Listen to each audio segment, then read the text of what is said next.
Hello everyone, so I hope each one of you is keeping safe.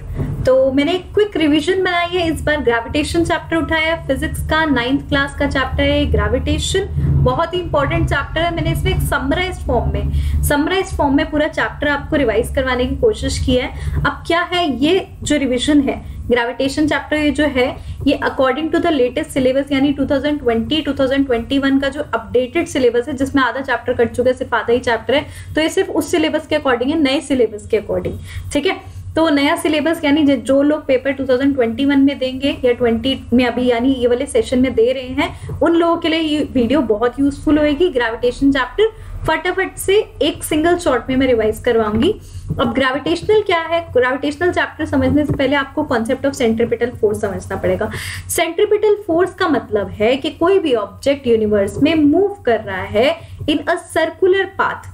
Circular path में कोई भी object move करेगा तो उसके ऊपर सेंटर से एक फोर्स लगेगा। ठीक है, सेंटर से एक फोर्स लगेगा और इसी फोर्स को हम बोलेंगे सेंट्रीपिटल फोर्स। ठीक है, तो ये फोर्स क्या हेल्प करता है, ये फोर्स हेल्प करता है ऑब्जेक्ट को सर्कुलर पाथ में घूमने में। ठीक है, जैसे कि अर्थ के अराउंड मून घूमता है और सन के अराउंड सारे प्लैनेट्स घूमते हैं। सब चीजें किस वजह से घूमते हैं, सेंट्रीपिटल फोर्स की वजह से। कोई भी ऑब्जेक्ट सर्कुलर मोशन में घूम रहा है तो सेंटर से एक फोर्स लगेगा उसके ऊपर, that is called centripetal force. यही सब चीजें दी हुई है। इसके बाद न्यूटन ऑब्जर्वेशन का बताया हुआ है कि न्यूटन ने क्या स्टडी करी। उसने कहा कि जब एक एप्पल है वो अर्थ को अट्रैक्ट करता है, तो क्या अर्थ भी एप्पल को अट्रैक्ट करती है या नहीं। So obviously when apple attracts the earth also attracts the apple with some force. ठीक है, तो क्या होता है वो वाला फोर्स, देखो समझो इस चीज को। यहाँ पे एक एप्पल है, ठीक है, अर्थ एप्पल को अट्रैक्ट कर रही है जिसकी वजह से एप्पल नीचे गिर रहा है। ठीक है, तो न्यूटन ने ये चीज सोची, क्या एप्पल को, अर्थ को भी एप्पल अट्रैक्ट कर रहा है या नहीं, क्या ऑपोजिट चीज भी पॉसिबल है या नहीं। तो उसने फाइंड आउट किया कि हाँ बिल्कुल ऐसा पॉसिबल है, बट ये होता है कि ये वाला फोर्स जिससे अर्थ एप्पल को अट्रैक्ट कर रही है वो बहुत ज्यादा है, इसलिए एप्पल नीचे गिर जाता है। ठीक है, यहीं से उसका मेन कॉन्सेप्ट है। मेन कॉन्सेप्ट यहाँ से शुरू होता है। वो सिर्फ बेसिक अंडरस्टैंडिंग के लिए आपके क्वेश्चंस यहाँ से बनने शुरू करेंगे। न्यूटन्स लॉ ऑफ ग्रेविटेशन, तो क्या है, universal law of gravitation Newton ने दिया। उसने कहा according to universal law of gravitation every object attracts every other object with some force. हर ऑब्जेक्ट हर दूसरे ऑब्जेक्ट को अट्रैक्ट करता है किसी फोर्स के साथ, और ये वाला जो फोर्स है that is directly proportional to the product of their masses. दोनों के मासेस के लिए प्रोपोर्शनल है, inversely proportional to square of distance between them. लिख के बताऊं तो ये जो फोर्स है gravitational force that is directly proportional to the product of their masses. यानी दो ऑब्जेक्ट्स m1 और m2 मान लूं तो उनके ऑब्जेक्ट के मासेस के डायरेक्टली प्रोपोर्शनल है और inversely proportional to the square of distance between them. अगर मैं मान के चलूं कि इसके और इसके बीच का जो डिस्टेंस है वो d है, तो इन दोनों के इनवर्सली प्रोपोर्शनल है। Directly proportional to masses, inversely proportional to distance. पहला क्वेश्चन यही से आ जाता है, what is universal law of gravitation, derive it. तो आप यहां से डिराइव करोगे, f is directly proportional to m1, f is directly proportional to m2, f is directly proportional to 1/d²। तो आप इसको फाइनली क्या लिखोगे, इसके आगे मैं यहाँ लिख कर दिखा रही हूँ, ऑल्दो लेफ्ट साइड पे लिखा हुआ है। तो f is directly proportional to m1 m2 upon d²। इसी चीज को आप क्या करोगे, प्रोपोर्शनैलिटी का साइन हटाओगे, एक कांस्टेंट लगाओगे। ठीक है, प्रोपोर्शनैलिटी का जब भी साइन हटता है एक कांस्टेंट लगता है। इस बार वो कांस्टेंट हम g लिख लेते हैं। तो f is equal to m1 m2 upon d², जहां g क्या है, हमारा कैपिटल G है, यूनिवर्सल ग्रेविटेशनल कांस्टेंट। पहले आपका डिराइव हो गई इक्वेशन। पक्का 3 मार्कर क्वेश्चन में ये डेरिवेशन आते थे, define universal law of define and derive universal law of gravitation. तो f is equal to g m1 m2 upon d², ये आपकी फाइनल इक्वेशन आई। f क्या है, फोर्स ऑफ ग्रेविटेशन, g क्या है, universal gravitational constant, m1 m2 क्या है, masses, और d क्या है, डिस्टेंस बिटवीन द ऑब्जेक्ट्स। ठीक है, ये हो गया यूनिवर्सल लॉ ऑफ ग्रेविटेशन। यही चीज लेफ्ट साइड पे भी लिखी हुई है, नोट्स आपको टेलीग्राम चैनल पे मिल जाएंगे। ठीक है, तो अब क्या किया, ये इक्वेशन मैंने दोबारा लिख रही हूँ, f equal to g m1 m2 upon d², ये चीज मैंने दोबारा लिख दी। ठीक है, अब क्या किया मैंने, f यहाँ d गया, मेरे को ना एक्चुअली g की वैल्यू निकालनी है, तो यहाँ मैं मल्टीप्लाई कर सकती हूँ, f into d² is equal to g m1 m2। ठीक है, अब मैंने m1 m2 क्या किया, ये इसके नीचे लिख दिया, लेफ्ट साइड गया तो f d² divided by m1 m2 equal to g, यही चीज होती है। ठीक है, तो मैंने g की वैल्यू निकाली, g की SI यूनिट निकालने के लिए मैंने ऐसे किया। ठीक है, ये सब चीजें डिटेल में मैं बहुत बार करवा चुकी हूँ, आप वीडियोस देख सकते हैं। ये क्विक रिवीजन करवा रही हूँ, जिसने चैप्टर पढ़ा हुआ है उसके लिए सिर्फ एक छोटी सी आप ये वीडियो देखोगे, आपका पूरा चैप्टर तैयार हो जाएगा। एफ किस में लेते हैं? फोर्स हम न्यूटन में लेते हैं, याद होगा फोर्स की ऐसा यूनिट न्यूटन होती है। डिस्टेंस किस में लेते हैं जनरली? डिस्टेंस हम मीटर में लेते हैं, तो यहाँ डिस्टेंस का स्क्वायर है तो मीटर का स्क्वायर, ठीक है। मासेस, मासेस किस में लेते हैं हम जनरली? मासेस केजी में लेते हैं, m1 भी केजी में, m2 भी केजी में, तो ये क्या हुआ? केजी स्क्वायर हो गया, केजी स्क्वायर लिख दूं मैं इसी चीज को, ठीक है। तो इसी से ऐसा यूनिट आ गई इसकी न्यूटन मीटर स्क्वायर पर केजी स्क्वायर। यहाँ पे मैंने ऐसा यूनिट लिखी न्यूटन मीटर स्क्वायर पर केजी स्क्वायर, ठीक है। तो ये डिवाइडेड बाय केजी स्क्वायर है, ठीक है, न्यूटन मीटर स्क्वायर पर केजी स्क्वायर। इसको आप ऐसे भी लिख सकते हैं न्यूटन मीटर स्क्वायर केजी की पावर -2, ठीक है। ये जो चीज डिवाइड में थी ये ऊपर जाएगी तो मल्टीप्लाई में हो जाएगी, इसलिए -2 लिखा मैंने, ठीक है। ये हो गई हमारी एसआई यूनिट, जिससे समझ आ गया बहुत बढ़िया, नहीं समझ आया पुरानी वीडियोस देख लो, बहुत क्लियर हो जाएगा आपको, ठीक है। Force and laws of motion के वीडियो देख सकते हैं। तो ये जो जी की वैल्यू है यूनिवर्सल ग्रेविटेशनल कांस्टेंट की, ये याद रखनी है आप लोगों को, ठीक है। ये सारी चीजें लगा लूगो के आंसर आया था, आपको कुछ भी नहीं करना, आपको ये जी की वैल्यू बस याद रखनी है, ठीक है। डिराइव करना नहीं आएगा कि बताओ 6.63 कहाँ से आया, 6.67 कहाँ से आया, आपको सिर्फ ये वैल्यू लर्न होनी चाहिए। 6.67 इंटू 10⁻11 यूनिट तो आपको पता ही है, न्यूटन मीटर स्क्वायर पर केजी स्क्वायर, या फिर न्यूटन मीटर स्क्वायर केजी की पावर -2। तो अभी तक हमने क्या कर लिया? हमने यूनिवर्सल लॉ ऑफ ग्रेविटेशन समझ लिए। अब इसकी इंपॉर्टेंस भी समझ लेते हैं। यूनिवर्सल लॉ ऑफ ग्रेविटेशन क्या क्या एक्सप्लेन करता है? अर्थ ग्रेविटेशनल फोर्स, के अर्थ का जो ग्रेविटेशनल फोर्स है वो किस वजह से है? इसी वजह से, यूनिवर्सल लॉ ऑफ ग्रेविटेशन की वजह से। दूसरी चीज, why the moon moves around a circular path, moon moves in a circular path around earth and sun. तो यही सर्कुलर पाथ में जो मूवमेंट्स होते हुए हैं, जितनी भी सर्कुलर पाथ में मूवमेंट्स हैं, वो किस वजह से है? आप वो चीज यूनिवर्सल लॉ ऑफ ग्रेविटेशन से एक्सप्लेन कर सकते हो। Third, why the planets revolve around the sun. तो ऐसे ही बता रही हूँ, प्लैनेट सन के अराउंड रिवॉल्व करते हैं, अर्थ के अराउंड मून रिवॉल्व करते हैं। ये सारी चीज क्यों रिवॉल्व करते हैं? इसी वजह से, यूनिवर्सल लॉ ऑफ ग्रेविटेशन की वजह से, ठीक है। फोर्थ चीज, टाइड्स। टाइड्स क्यों कॉज होते हैं? यहाँ भी टाइड्स के फिनोमेना में भी यही चीज इन्वॉल्व है, यूनिवर्सल लॉ ऑफ ग्रेविटेशन। बस इतने 4 आपको पॉइंट्स याद होने चाहिए। Next is free fall. I hope 2 topics आपको क्लियर होंगे। एक हमने यूनिवर्सल लॉ ऑफ ग्रेविटेशन अच्छे से रिवाइज कर लिया, सेकंड टॉपिक हमने उसकी इंपॉर्टेंस समझ ली। अब फ्री फॉल में क्या है? फ्री फॉल का मतलब हुआ कोई भी ऑब्जेक्ट जब अर्थ के ऊपर गिरता है, मतलब ऊपर से नीचे कोई भी ऑब्जेक्ट गिरा, तो हमने बोला कि अपने आप गिरा, फ्री फॉल है ये, ठीक है। या फिर आप इस चीज को अर्थ ग्रेविटी भी बोल सकते हो कि ये क्या है? ग्रेविटी की वजह से गिरा है। ऊपर जो हमने पढ़ा था वो यूनिवर्सल ग्रेविटेशनल कांस्टेंट था, वो अलग चीज थी।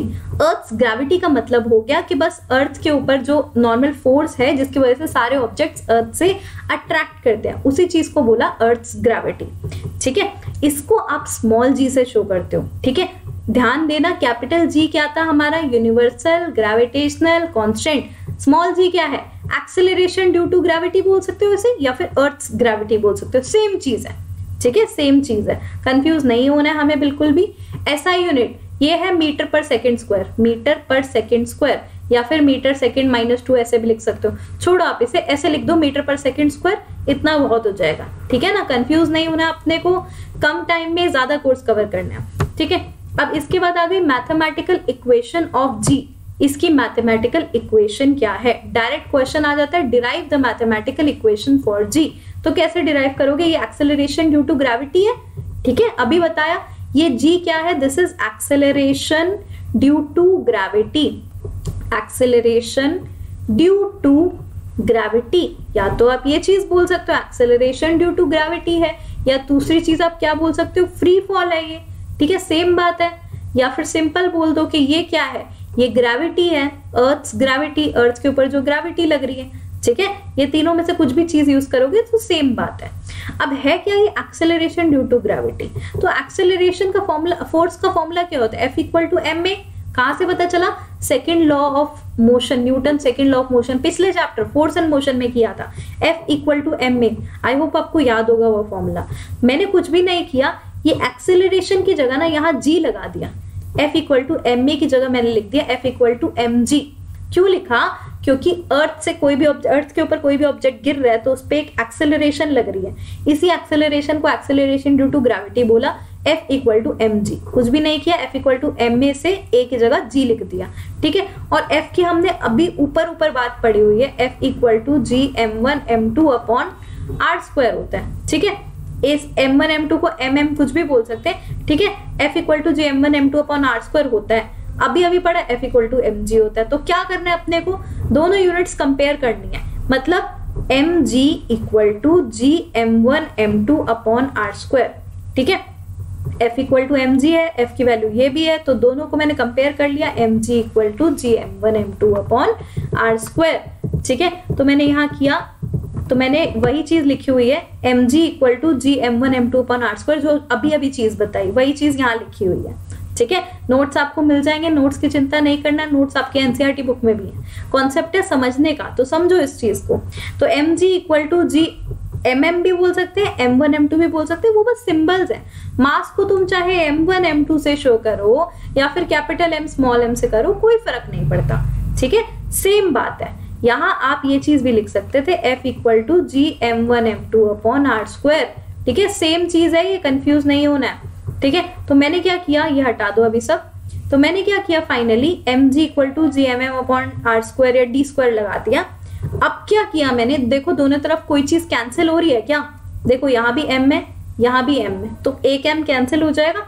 तो यहाँ से फिर g बना g equal to G M upon D square, ये आपका फॉर्मूला आया यूनिवर्सल ग्रेविटेशनल कांस्टेंट का, ये sorry acceleration due to gravity का। एक्सेलरेशन ड्यू टू ग्रेविटी क्या है, G M upon D square, G M upon D square, ठीक है। ये है एक्सेलरेशन ड्यू टू ग्रेविटी, और ये क्या है, यूनिवर्सल ग्रेविटेशनल कांस्टेंट। अब ये मत बोलना कि ये भी जी है, ये भी जी है, तो इसको इससे काट दो प्लीज, ये काम नहीं करना है हमें क्या करना है, ये एक्सेलरेशन ड्यू टू ग्रेविटी अलग चीज है और यूनिवर्सल ग्रेविटेशनल कांस्टेंट अलग चीज है। अब क्या आ गया, ये आपका फॉर्मूला आ गया, G equal to G M upon D square. G क्या है, small g acceleration due to gravity, capital G क्या है, यूनिवर्सल ग्रेविटेशनल कांस्टेंट, m क्या है, मास ऑफ अर्थ, और g क्या है, डिस्टेंस, ठीक है। अब एक बात समझो, अर्थ के कंपैरिजन में एक ऑब्जेक्ट कितना छोटा होगा, बहुत छोटा होगा, कोई भी ऑब्जेक्ट, कोई भी इंसान। तो आप क्या लोगे, ये d क्या है, डिस्टेंस है इसके सेंटर से इसके सेंटर के बीच में, ठीक है। तो ये distance approximately radius of earth के इक्वल ही है, ठीक है। तो आपने कुछ भी नहीं किया, इस डिस्टेंस की जगह ये जो डिस्टेंस था इसकी जगह ये लगा दिया, ये रेडियस ऑफ अर्थ, r होता है रेडियस ऑफ अर्थ, ठीक है। तो कैपिटल R स्मॉल r कुछ भी लिख लो, तो आपने क्या लगा दिया, r लगा दिया। इसी d की जगह, डिस्टेंस की जगह आपने ले लिया रेडियस ऑफ अर्थ, ठीक है, क्योंकि अप्रोक्सीमेटली सेम होता है इसलिए लिए। G equal to G M upon R square आपका फॉर्मूला आ गया, ठीक है। तब करना है ये जब अर्थ की बात हो रही हो, ठीक है। जब कोई और प्लैनेट की बात हो रही हो तब मत कर देना, तब फॉर्मूला अपना वही रहेगा, G M upon D square. D क्या है, डिस्टेंस है ऑब्जेक्ट्स के बीच में, ठीक है। तो हमने कर दिया, ये स्मॉल जी की वैल्यू आ गई। अब स्मॉल जी की वैल्यू कैलकुलेट कैसे करेंगे, तो आपने क्या किया, कैपिटल जी हमेशा कांस्टेंट रहता है 6.67 इंटू 10⁻⁻11। मास ऑफ अर्थ का मास भी कभी चेंज नहीं होता, रेडियस भी कभी चेंज नहीं होता। तो आपने ये वाली वैल्यू और ये वाली वैल्यू लगा ली, इक्वेशन में सारी वैल्यूज पुट कर ली, इसकी वैल्यू और इसकी वैल्यू जब पुट कर ली तो जी की वैल्यू आई 9.8 मीटर पर सेकेंड स्क्वायर। यहां से वैल्यू आई थी जी की एक्सेलरेशन ड्यू टू ग्रेविटी या फिर अर्थ की ग्रेविटी की वैल्यू होती है 9.8 मीटर पर सेकेंड स्क्वायर। इसको आप रफली 10 भी ले सकते हो, 10 मीटर पर सेकेंड स्क्वायर, ठीक है बात। अब क्या है, तो ये वैल्यू जी की आ गई 9.8 या फिर 10 मीटर पर सेकेंड स्क्वायर, जो भी आप लेना चाहो, ठीक है। अब जी कौन कौन से फैक्टर्स हैं जिससे जी इफेक्ट हो रहा है, फर्स्ट इज रेडियस, क्या है आपने फॉर्मूला पढ़ लिया जी का, G M upon D square, अभी पढ़ा ऊपर, ठीक है। तो क्या है, ये किस पे डिपेंड कर रहा है, डी स्क्वायर या फिर रेडियस का स्क्वायर एक ही बात है ना। तो क्या है, रेडियस बड़ा होगा तो जी क्या होगा, छोटा होगा, रेडियस बड़ा होगा तो जी छोटा होगा। अब क्या है, अर्थ की जो शेप है वो सर्कुलर नहीं है, वो हल्की सी यहाँ और यहाँ इक्वेटर्स पे फ्लैट है, ठीक है। तो इक्वेटर्स पे जो अर्थ की शेप फ्लैट है, इसकी वजह से जो अर्थ का रेडियस अगर हम यहाँ से देखें और यहाँ से देखें तो कौन सा डिस्टेंस ज्यादा होगा, जब मैं बोल रही हूँ इधर से फ्लैट है तो ये वाला डिस्टेंस ज्यादा होगा, ये वाला डिस्टेंस इस वाले डिस्टेंस से ज्यादा होगा।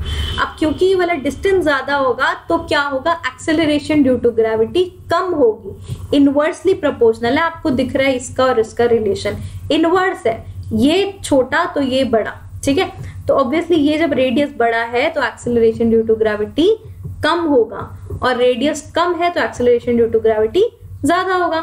इसलिए वो बोल रहे हैं as the radius of the earth increases, radius increase करता है इक्वेटर पे, यहाँ रेडियस ज्यादा है और पोल्स पे हल्का सा रेडियस कम है, बिल्कुल थोड़ा सा फर्क है लेकिन है, ठीक है। इस वजह से क्या होता है, रेडियस यहाँ इक्वेटर पे रेडियस ज्यादा है तो जी की वैल्यू क्या होगी, जी की वैल्यू यहाँ कम होगी, इक्वेटर पे जी की वैल्यू कम होगी और पोल्स पे जो जी की वैल्यू है वो 9.8 से थोड़ी सी, बिल्कुल थोड़ी सी ज्यादा होगी।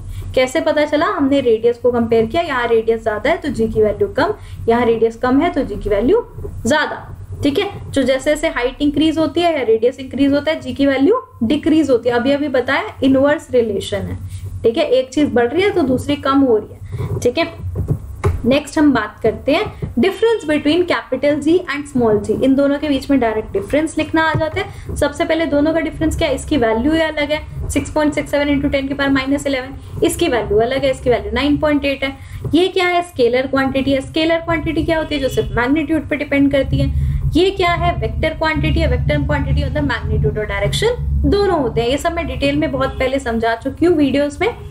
It's value remains constant everywhere, इसकी वैल्यू हर जगह कांस्टेंट रहती है और इसकी वैल्यू चेंज होती रहती है प्लेस टू प्लेस में। अभी बताया ना, जैसे इक्वेटर पे जो वैल्यू है, इक्वेटर पे इसकी वैल्यू कम है और पोल्स पे इसकी वैल्यू ज्यादा है, ठीक है। जबकि यूनिवर्सल ग्रेविटेशन की वैल्यू हर जगह सेम है, चाहे अर्थ पे मेजर करो, चाहे मार्स पे, चाहे मून पे, कहीं मर्जी मेजर करो, यूनिवर्सल ग्रेविटेशन कांस्टेंट पूरे यूनिवर्स में सेम रहता है। एसआई यूनिट इसकी न्यूटन मीटर स्क्वायर पर केजी स्क्वायर है, अभी ऊपर पढ़ ही ली है। इसकी एसआई यूनिट क्या है, मीटर पर सेकेंड स्क्वायर, ये भी हम पढ़ चुके हैं। Next is motion of objects under the influence of gravitational force. तो अब इनमें ना समझने का कम है, इसमें न्यूमेरिकल ज्यादा आते हैं। न्यूमेरिकल्स क्या आएंगे, अब आपको 3 equations of motion, first chapter equations of motion हमने पढ़ी थी, वो क्या थी, v equal to u plus at। Second equation थी h या फिर s equal to ut plus half at square. Third equation of motion थी हमारी v square minus u square, sorry इसको हटा देते हैं, v square equal to u square plus 2as। ये 3 इक्वेशंस हमने पढ़ी थी फर्स्ट चैप्टर में, फिजिक्स के फर्स्ट चैप्टर में, that is equations of motion या फिर मोशन चैप्टर जो हमारा था। अब यही इक्वेशंस ऑफ मोशन यहाँ भी यूज होनी है, यही 3 इक्वेशंस ऑफ मोशन यहाँ भी यूज होनी है। चेंज क्या आना है, चेंज कुछ भी नहीं करना है, आपने बस s क्या होता है, डिस्टेंस या फिर डिस्प्लेसमेंट, तो s की जगह इस बार क्या ले लेना है, h यानी हाइट। और क्या करना है, आपने a की जगह एक्सेलरेशन की जगह एक्सेलरेशन ड्यू टू ग्रेविटी यानी g ले लेना है, ठीक है। तो बस s की जगह जहां s लिखा है वहां h लिख दो, जहां a लिखा है वहां g लिख दो। तो मैंने इक्वेशन ऑफ मोशन क्या बनी, v equal to u plus gt बन गई। इसको दूसरे पेन से दिखाती हूँ ताकि फर्क समझ आए तो आप लोगों को। Next is s equal to ut, s की जगह मैं क्या लिखूंगी, h equal to ut plus half gt square. तीसरी equation v square equal to u square plus 2as की जगह मैं क्या लिखूंगी, a की जगह g, s की जगह h इक्वल टू 2gh। तो ये 3 इक्वेशंस ऑफ मोशन यही लिखी हुई हैं, v equal to u plus gt, h equal to ut plus half at square, v square equal to u square plus 2gh। ये 3 equations हो गई। न्यूमेरिकल्स में दूसरी वीडियो में बना दूंगी, न्यूमेरिकल्स में इतनी प्रॉब्लम नहीं आनी चाहिए। ऑलरेडी एक वीडियो बनी हुई है न्यूमेरिकल्स की, न्यूमेरिकल्स ऑफ सेकेंड लॉ, इसी प्लेलिस्ट में आपको मिल जाएगी, प्लेलिस्ट ऑफ दिस चैप्टर, इसी में आपको मिल जाएगी वीडियो, ठीक है। नेक्स्ट है मास और वेट में क्या डिफरेंस होता है। लास्ट टॉपिक अपना, फटाफट हमने चैप्टर कंप्लीट कर लिया है। लास्ट टॉपिक है मास और वेट में क्या डिफरेंस होता है। तो एक्चुअल में क्या होता है, मास वो चीज है जो कभी भी चेंज नहीं होती। Mass is that quantity which remains, हमेशा सेम रहती है, that remains same through out, ठीक है, रिमेन्स कांस्टेंट या डज नॉट चेंज। जो मास लेते हैं हम केजी में लेते हैं, आपको पता होगा मास किलोग्राम में लेते हैं, और मास कभी भी जीरो नहीं होता। कोई भी ऑब्जेक्ट का मास जीरो नहीं होता, मास हर जगह सेम रहता है। अगर मैं 10 केजी बोल रही हूँ तो 10 केजी अभी भी वही है, आप चांद पे चले जाओ तभी भी उस चीज का मास 10 केजी होगा, वो सेम रहता है, ठीक है। डिटेल में मैं बता चुकी हूँ, आप देख सकते हैं प्लेलिस्ट में, ठीक है। बट अभी फटाफट रिवीजन करनी है तो मैं उन लोगों के लिए रिवीजन बना रही हूँ जिन्होंने चैप्टर ऑलरेडी वीडियोस देख रखी है, उनके लिए क्विक रिवीजन कैसे करें। Next is wait. वेट क्या होता है? वेट ऑब्जेक्ट का चेंज होता है। वेट क्या होता है? फोर्स जैसे होता है mass into G, F equal to mg होता है ना, वेट यही होता है, वेट यही फोर्स होता है, ठीक है। तो आप F की जगह क्या लिख सकते हो? W equal to mg। ये वेट और फोर्स सेम चीज है, ठीक है, बिल्कुल सेम चीज है। तो W का फॉर्मूला भी वही आया mg। अब देखो जहां जहां g की वैल्यू अगर मैं 0 लिख दूं तो वहां क्या होगा? वेट क्या होगा हमारा? 0। W equal to m into 0 यानी 0, ठीक है। तो वेट तो 0 हो सकता है लेकिन मास कभी भी 0 नहीं हो सकता, याद रखना इस चीज के बारे में, ठीक है। वेट क्या है? हमारी वेक्टर क्वांटिटी है। अब इन दोनों को ना डिफरेंस लिखना आ जाता है, difference between weight and mass, weight और मास के बीच में डिफरेंस लिखना आ जाता है। तो फर्स्ट डिफरेंस आप क्या लिखोगे? वेट हमारी क्या है? स्केलर क्वांटिटी है, मास क्या है? Vector quantity. सॉरी उल्टा हो गया ये, वेट हमारी वेक्टर क्वांटिटी है और मास क्या है? स्केलर क्वांटिटी है। दूसरा पॉइंट ऑफ डिफरेंस, वेट कभी भी चेंज नहीं होता, मास कभी भी चेंज नहीं होता और वेट चेंज हो सकता है, ठीक है। मास कभी भी 0 नहीं होता, वेट 0 हो सकता है। मास हर जगह सेम रहता है, वेट हर जगह सेम नहीं रहता। मास को हम केजी में लेते हैं, वेट को किस में लेंगे? W equal to mg formula बना, F इक्वल टू mg है तो ये फोर्स की जगह ये तो लिखा है वेट, तो W हम लेंगे न्यूटन में, इसको केजी में लेंगे मास को और इसको न्यूटन में लिखेंगे। टेबल बना के आप ये डिफरेंस लिख सकते हो, ठीक है। तो यही सारे डिफरेंस है वेट और मास के बीच में।